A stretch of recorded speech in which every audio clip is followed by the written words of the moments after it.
Hey my friends, Tia here with the gaming crew, RB, and MTK. And this week we're sharing a game that's been on my wish list for some time, and I finally got a hold of it, and that game is Azul. So we've set up the game. Everybody gets a play board. There's one side with the colored tiles and there's another side that's blank. If you're looking for a bigger challenge, you can create sort of your own kind of pattern. And then everybody has this little black marker that's gonna keep track of your tally, so it all goes on the 0. Double-sided discs are called Factory displays. Factory displays. The number of discs varies depending on how many people you have playing. And the person who is going first randomly pulls from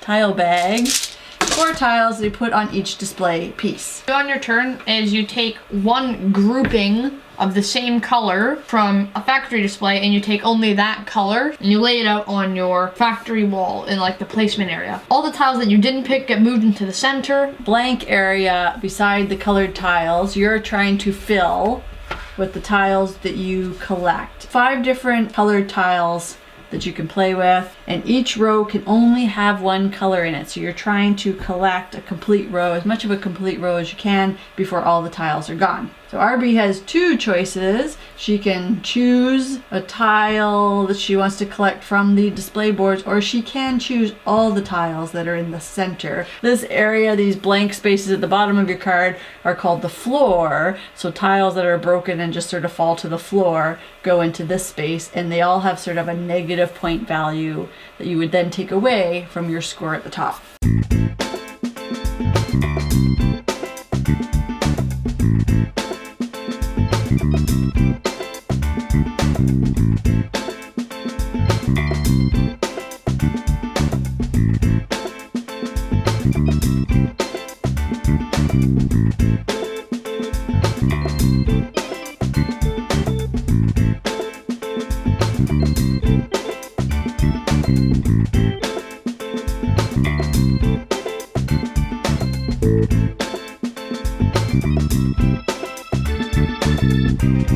And Tough choice. because all the displays are gone, I have to take the center. Well, I can't do blues, and I can't do the reds. Oh, I can't do the yellow. Yikes. Alright, nice full floor. That's not going to play well. So now that we've used all the tiles, the next step is to transfer tiles from the completed rows over to the tile board. And the extras go in the box. And your negatives. Each tile is worth 1 point. And then if you have them in a row, you count the whole row. So in this case, I would have 1 for the blue, and then 1, 2, 3, 4.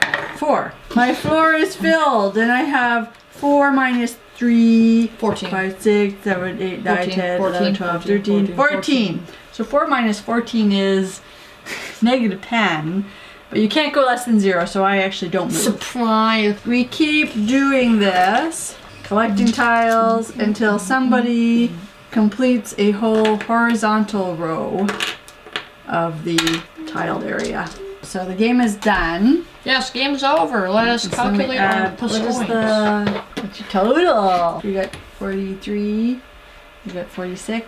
77. Yeah, that's the highest score you've ever got. That's the highest score anybody in the game's got. So that was the game Azul. I bought it on a chance because of other things that I've seen. I really was interested in sort of the design aspect of it, and the gameplay did not disappoint. I really do like the look of, the pieces, the strategy part of trying to figure out what pieces that you want to build that isn't going to put a lot on your floor, but also how can you make it difficult for your other opponents or force them to take a whole bunch of tiles that they won't need, like to take the center of the pile. It wasn't really a strategy, it was more just me working from the first row down, and then as soon as I completed one of them, I just moved across for each of the rows, trying to get as many verticals as I could.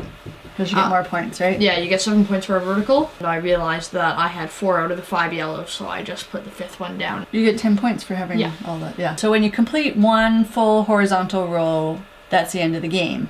But you may want to avoid completing it too soon because, as MTK pointed out, you may want to work on collecting all one color because that's like a bonus 10 points, or working on getting those vertical rows because those are worth 7 points, much more than a horizontal row, which is only worth 2. So there's a little strategy in there that it's not like first one to the finish line. Azul is overall really fun. I enjoyed the game. I like the design of it. Design of it is very, like, it's really cool and interesting, and just everything about the game is. It's not a typical board game where there's like a start and finish. The setup was really simple, not a lot to it. So I like that the game board also has built-in scoring. It helps to gauge how the game is coming along, who's coming in ahead, if you want to strategize against that individual. Who's there? As we've seen, people can get far ahead in the game, but if you get a hand of tiles that end up on your floor with negative points, you could easily move. Set you back. Yes. Maximum 14, which could be devastating in endgame. Yeah. So that was Azul. 2 to 4 players. Great for the family. Doesn't take a lot of time to play. The gameplay actually is pretty quick. Certainly glad that I got it. On Fridays, we talk about games. Make sure to like this video if you enjoyed it. Subscribe if you haven't already. Make sure to hit the bell icon so you can turn on notifications and be notified when more of our videos are uploaded to the channel. Until next time. Until next time. 3 to beam out. Woo!